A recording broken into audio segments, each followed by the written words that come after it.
Many times we hear the term self-sabotage.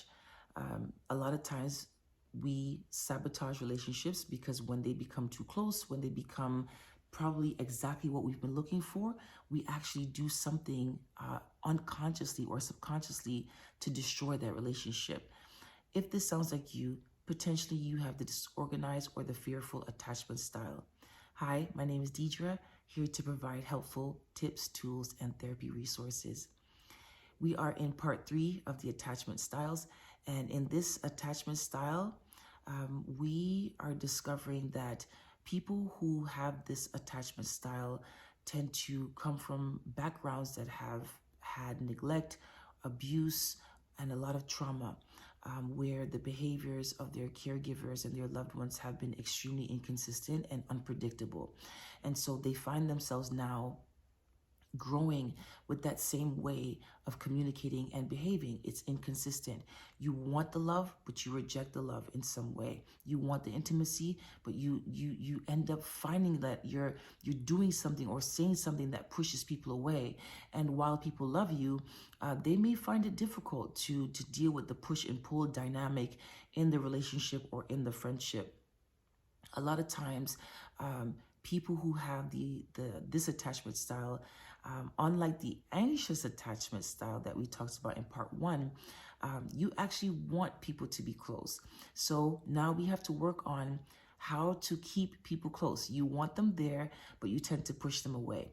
Well, one of the first things you can definitely do is to find someone to talk to. Find a therapist, a counselor that you can talk to in a space that is reassuring, in a space that is able to kind of give you further resources on how to navigate this. Everyone comes to the table with something that they're working through, and childhoods are not perfect. And so this is not something to beat yourself up about. It's something to say, okay, I recognize that this is me. I recognize that I have this push-pull dynamic with people. And so I want to discover and grow to be able to maintain the relationships and not be fearful when the love comes and when the actual appreciation comes. I want to be able to receive it well.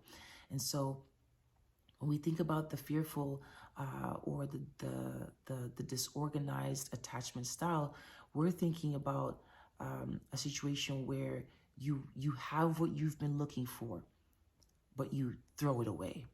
Not because you really want to, but because you just find the closeness scary, and you find that you're emotionally, what you may feel is all over the place. So find someone to talk to, and also as you find someone to talk to, just keep reminding yourself that you are worthy of love and that you can grow and evolve from your past. Your past does not have to dictate your present, and it definitely does not have to dictate your future. But everyone at times needs someone to come alongside them and say, hey, the very thing that you want, do not throw it away. You actually have what it takes to walk in the loving relationship that you've been desperately wanting. Thank you for joining me. We look forward to seeing you next time, and keep growing, you guys. And as you keep growing, give yourself some grace.